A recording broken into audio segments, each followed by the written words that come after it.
spotted for months, living among coyotes in the open desert, occasionally making its way to the outskirts of one Henderson neighborhood with its unlikely friends. The elusive creature appears to not only have been accepted by the pack, but by some accounts leaving it. Only on Fox 5, Kim Passoff brings us Ghost's story. I saw 3 coyotes right there. 2 coyotes running down the street in the Inspirata neighborhood in Henderson. Nothing too unusual about that, but pay close attention to the last of the pack. That is not a coyote. It is a white dog known as Ghost. Here he is, captured on a trail cam. Ghost white tail and back, a stark contrast to the dark night. Again, he is captured on camera with 2 coyotes. It's believed he was dumped in the desert as a puppy, and the coyotes took him in as one of their own. It seems like he might have been put out there between 7 and 8 months, and somehow or another, the coyotes just accepted him. The first report of him that was on Nextdoor was back in July. For the last 7 months, when neighbors in Inspirata spotted Ghost, they posted sightings of the elusive animal on neighborhood groups. But true to his name, every time someone would approach him, Ghost would disappear. By October, people were reporting he was there all the time running with the coyotes at night. He was actually just running with them and eating with them, but then he started to limp. And we were afraid, limping, that the coyotes could turn on him. He was now spotted moving slowly and laying down often. Neighbors shared these maps of the paths Ghost would take with animal rescue group, the Southern Nevada Trapping Team. So as we're actually out here looking, there's one of our coyote friends. So we're thinking this is the path they're taking. They searched near homes and the open desert for days and hours on end. We were very nervous about where he was, how he was. The first place we tracked him down, he was sleeping down in a ravine, but he got spooked out of there. On Saturday night, all of their efforts paid off. Ghost walked into this crate baited with food. When he got into that crate, he just sat down. I think he was also relieved. It's just that adrenaline and excitement and relief. It was just a relief to get him out of there. Despite living out in the desert for months with a pack of coyotes, Ghost is as friendly as can be. He takes to every human that he sees. He is the sweetest, most loving dog. He comes up to you. He wants to be petted. He wants to be held. He's good in the car. You wouldn't even know that that's where he came from. You know, he's just another dog. He likes people. He didn't want anybody to catch him out there, but he does like people. We met Ghost at Your Service Pet Supply in Henderson just 3 days after his rescue. He roamed the aisles at Timmy's on Darius' side, straight from the wild, yet acting like a civilized gentleman. He's a good boy. But living for 7 months among coyotes did not come without cost. Got some teeth mark on the other side, too. Yeah, he's definitely been through a lot. Bites have scarred his face and body. He also has an ear infection, eye infection, skin issues. His scrotum needs to be removed entirely, and a broken toe needs to be amputated. He's got some rocks in his belly because he was probably hungry and ate some rocks. So we're just going to watch those, and hopefully those will pass so we don't have to have yet another surgery. Survivor. Showing no signs of aggression, and given his young age, once his medical work is complete, A little bit. he will be up for adoption. I love you. I don't know. Yours okay. You're okay. But transitioning from living with coyotes to living with humans will take work. He's not crate trained. He's not leash trained. He doesn't sleep at night. He's very stressed. He paces. He pants. He's just, nighttime is really hard for him. We would like for him to be adopted in a loving home where he's going to have a bed, a couch, people to hold him. I believe he's going to be the best dog because they are the most grateful. The ones that are rescued, they feel it. And Ghost harbors no resentment towards humans despite being left for dead in the desert. He is ready to stop roaming and find a family who loves him in his forever home.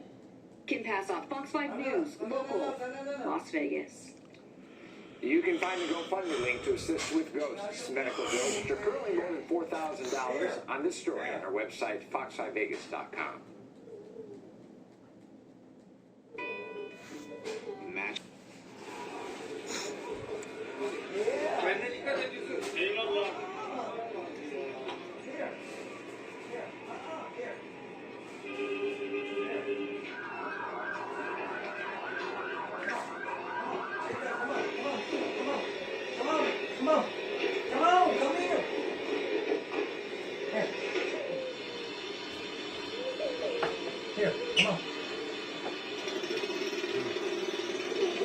Here, you hold it.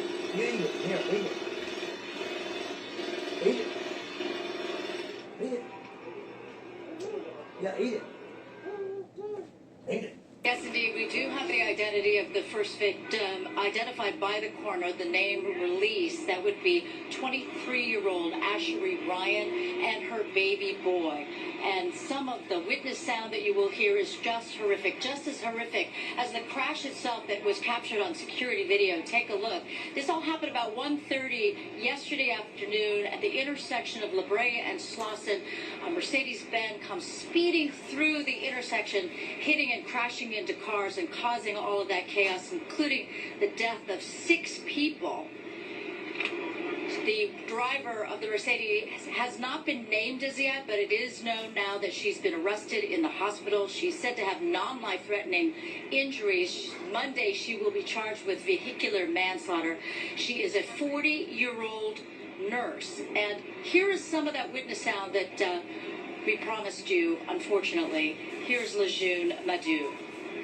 And this did not have to happen. 6 lives are gone. And the most heartbreaking is that poor baby, ripped out of its mom, didn't even have a chance. The 13-month-old baby didn't have a chance. I can't even imagine how those families feel right now. I know how I feel just witnessing this stuff, but how do they feel? Oh my gosh. Lejeune works in a location not very far, heard the crash, and that is what brought her out. She wanted to help, but as multiple people have said, the crash was so fiery and so close to gas pumps that people were just afraid to get any closer than they could. But some of the scenes, she said, it just will stick with her for a long, long time, kept her up last night. Let me just also point out that right now, even almost 24 hours later, they're still trying to restore the traffic lights here. Traffic is still affected, so if you can avoid this area, you should. Meantime, there is a growing memorial on both sides of Slauson. As you see, some candles are burning, and they've been placed on the sidewalk and across the street. People have laid flowers as well. So at this point, we do not have any other identity other than that 23-year-old victim that we told you about. But 4 other people have yet to be identified by the coroner. And there were also 8 injured, but we're told that most of those people have been released from the hospital. Show me the Carfax value. You get the most accurate price. How can you tell which one's the better? Now, after a request from Belgian authorities, the European Union's Parliament on Thursday voted unanimously and removed the protective immunity of 2 lawmakers who were linked to one of the biggest ever corruption scandals. In a show of hands, the Assembly voted overwhelmingly to lift the parliamentary immunity of Belgian lawmaker Marc Tarabella and Italian Andrea Cozzolini, who were accused of offering bribes to influence decisions of the European Parliament. However, the two have denied links to Qatargate scandal. Live television images showed Tarabella voted in favor of having his own immunity lifted. The duo even promised to cooperate with the Belgian authorities. What you doing? What you doing? What are you doing? Wir kommen dann zum Bericht von Frau Kollegin Aubry betreffend den Antrag auf Aufhebung der Immunität von Herrn Kollegen Andrea Cozzolino. Wer ist für den Bericht? Wer ist dagegen? Enthaltungen? Angenommen. Dann haben wir nochmals einen Bericht von Frau Kollegin Aubry betreffend die Antrag auf Aufhebung der Immunität von Herrn Kollegen Tarabella. Wer ist für den Bericht? Wer ist dagegen? Enthaltungen? Angenommen. On the other hand, Qatar and Morocco too vehemently denied involvement, but the Assembly suspended work on all Qatar-related files. According to reports prepared by the Belgian authorities to allow Tarabella's immunity to be lifted, an investigation showed that he may have been involved in acts of corruption connected with interference by one or more foreign states aimed at influencing the debates and decisions taken in the European Parliament. The report further added that the testimony against him had evidence of payments that were made on several occasions amounting to a total of between $13,000 to at least $150,000. Je répète que je suis content à levée d'immunité parlementaire et du lieu. On vient de la voter. Deuxièmement, je rappelle que je suis innocent dans cette l'affaire et c'est à la justice que je livrerai par priorité les informations selon les questions That's qui seront enough. bien You're gonna posées. break it. Here. Apart from Tarabella and Cozzolini remaining in Belgian custody, our Greek MEP and former Vice President of the European Parliament who are also facing charges of corruption and money laundering in relation to alleged payments from Qatar and Morocco.